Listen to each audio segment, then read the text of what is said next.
Hello friends, எல்லாருக்கும் வணக்கம். இன்றைக்கி நம்ம சேனலில் பார்க்க போகிற ரெசிபி என்னன்னு சொல்லி பார்த்தீங்கன்னா வெஜிடபிள் சூப்.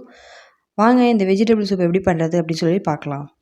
முதல்ல அடுப்பை பற்ற வச்சு ஒரு பேன் வச்சுக்கோங்க. இந்த பேனில் ஒரே ஒரு டீஸ்பூன் அளவுக்கு எண்ணெய் தான் சேர்க்க போகிறோம். அதுக்கு மேலே நம்ம எண்ணெய் சேர்க்க போகிறது கிடையாது. எண்ணெய் நல்லா சூடாயிடுச்சு. அடுத்ததாக ஒரே ஒரு கிராம்பு சேர்த்துக்கோங்க. கிராம்பு நல்லா பொரியட்டும். கிராம்பு பொரிஞ்சதுக்கப்புறமா ஒரு அரை டீஸ்பூன் பொடியாக நறுக்கின இஞ்சியையும் ஒரு அரை டீஸ்பூன் பொடியாக நறுக்கின பூண்டையும் நம்ம சேர்த்துக்க போகிறோம்.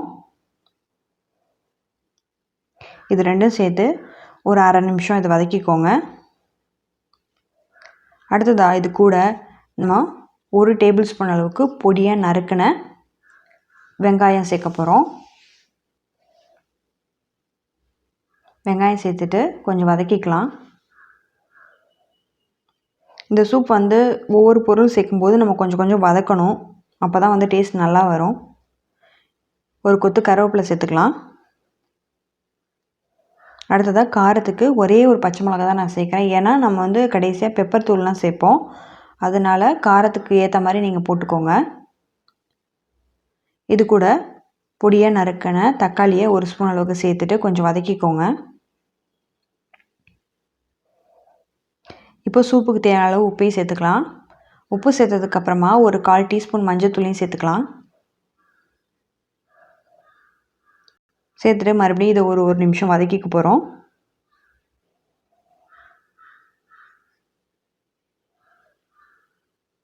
அதுக்கு முன்னாடி ஒரு டீஸ்பூன் அளவுக்கு ஜீரகத்தையும் சேர்த்துக்கோங்க. இந்த ஜீரகம் பொரியிற அளவுக்கு நம்ம இதை வதக்க போகிறோம்.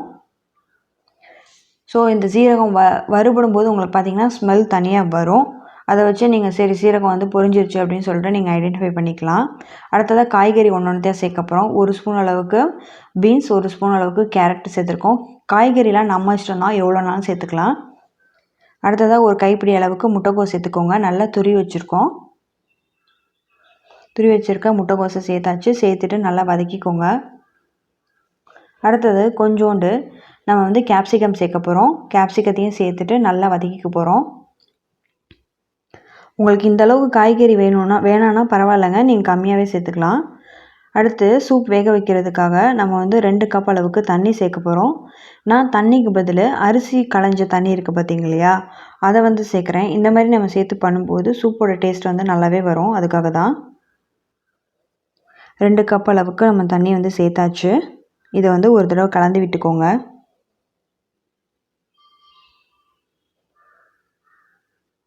நல்லா காய்கறிலாம் வேகணும் இன்னும் கொஞ்சம், அதனால் நம்ம இதை வேக வைக்கணும் நல்லா.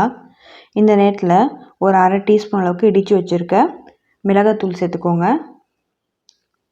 நல்லா கொதி வந்துருச்சு. நம்ம அடுத்ததாக கொஞ்சமாக ஸ்வீட் கார்ன் சேர்க்க போகிறோம். பாருங்கள், வேக வச்ச ஸ்வீட் கார்ன் ஒரு 2 ஸ்பூன் அளவுக்கு சேர்த்துருக்கேன். நீங்கள் ஒரு வேளை வேக வைக்காமல் ஸ்வீட் கார்ன் சேர்க்குறீங்க அப்படின்னா காய்கறி நம்ம வதக்கணும் இல்லையா, அப்போயே சேர்த்துருங்க. நாங்கள் வேக வச்சனால கடைசியாக சேர்க்குறேன்.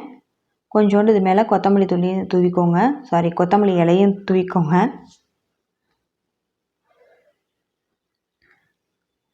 சூப் நல்லா வேகட்டும், அதனால் மூடி போட்டு வச்சுருக்கோம்.